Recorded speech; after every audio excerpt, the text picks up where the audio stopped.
नमस्कार शागिर्दी के स्पेस में आपका बेहद स्वागत है। मैं हूं शेखर। आप कंडोलेंस में भी देखिए कितनी दो तरफा नीति अपनाई जाती है झारखंड में।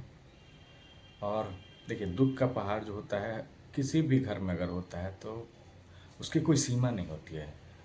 जिनके अपने जाते हैं वही समझ सकते हैं ये दुख की पीड़ा क्या होती है। पिछले 2-3 दिन पहले जब सत्र के आखिरी दिन से पहले जब झारखंड विधानसभा के एक मंत्री डॉक्टर इरफान अंसारी की माता का निधन हुआ और उसी दिन स्टीफन मरांडी हैं जेएमएम के विधायक हैं, उनकी भी धर्मपत्नी का निधन हुआ। ये स्वाभाविक मौत थी और एक मंत्री और विधायक के घर में जो पीड़ा हुई वो बेहिसाब था, इसका कोई हिसाब नहीं लगाया जा सकता है। लेकिन मैं जो शुरुआत है इस वीडियो में जब मैंने किया ही था कि कंडोलेंस यानी कि सांत्वना देने में भी दो तरफा नीति कैसे अपनाई जाती है झारखंड में, उसकी तस्वीर देखिए। एक मंत्री की माता का निधन होता है, एक विधायक की धर्मपत्नी का निधन होता है। स्वाभाविक निधन है ये, दुख बहुत ज़्यादा है घर में। लेकिन पूरा हुजूम जो है झारखंड सरकार का, मुख्यमंत्री, उनकी धर्मपत्नी, विधायक गांडे से जो है, और पूरा हुजूम तमाम जो कैबिनेट है वो सब पहुंच जाते हैं जामताड़ा, रांची से। यहाँ सत्र चल रहा होता है लेकिन कंडोलेंस देने जो है जामताड़ा पहुंच जाते हैं। कोई स्टीफन मरांडी के घर पहुंच जाता है।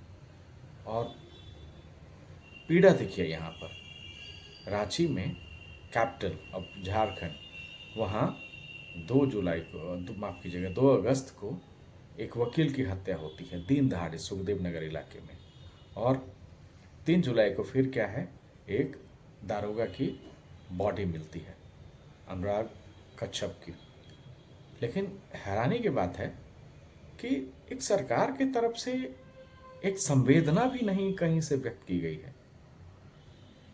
कहीं से कोई संवेदना नहीं है। ना आप सोशल मीडिया पे जाएं तो कोई संवेदना नहीं है, ना ही उनके जो सरकार के जो मंत्री, विधायक, जो तमाम लोग हैं, उन्होंने परिजनों से जाकर मुलाकात तक नहीं की है। ये तो दो तरफा नीति क्यों? क्यों मंत्री के घर में अगर किसी चीज़ का निधन हो जाता है, कोई क्षति होती है तो वो बहुत बड़ी है, और एक आम नागरिक के यहाँ अपने उनसे छीन लिया जाते हैं, मर्डर है, और बॉडी मिलता है एक यंग लड़के का, कोई कंडोलेंस नहीं सरकार की तरफ से। ऊपर से सवाल अगर पूछे जाते हैं सत्ता पक्ष के एक प्रदेश अध्यक्ष से, तो इसमें वो तुलना करने लगते हैं कि पिछली सरकार में क्या हुआ था। हालांकि राजेश ठाकुर का मैं कायल हो गया हूँ थोड़े से इस बात के लिए कि उन्होंने राज्य सरकार के से इस मामले में जांच की बात उठाई है। दारोगा अनुराग कश्यप का जो बॉडी मिला है, वारदात ही, हत्या ही है वो भी, लेकिन इस तरह नहीं होना चाहिए।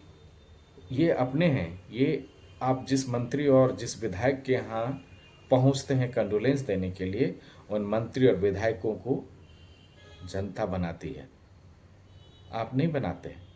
ये जनता अगर सोच ले तो ऐसे ऐसे मंत्री और विधायक जो है घर में बैठे हुए रह जाते हैं, बस वोट की चोट होनी चाहिए। इसलिए मैं सिर्फ सत्ता पक्ष और विपक्ष की किसी की भी बात नहीं कर रहा हूँ। अभी जो जो चीज़ हुआ है मैं उसके बारे में बात कर रहा हूँ। अभी आप देख लीजिए पिछले 2-3 दिन पहले की तस्वीर, जब इरफान अंसारी और स्टीफन मरांडी के यहाँ कैसे एक सरकार का हुजूम पूरा का पूरा बैठा हुआ था। हेलीकॉप्टर से, रांची से, यहाँ से मुख्यमंत्री और मंत्री तमाम लोग पहुँचे हुए थे कंडोलेंस देने के लिए, सांत्वना देने के लिए।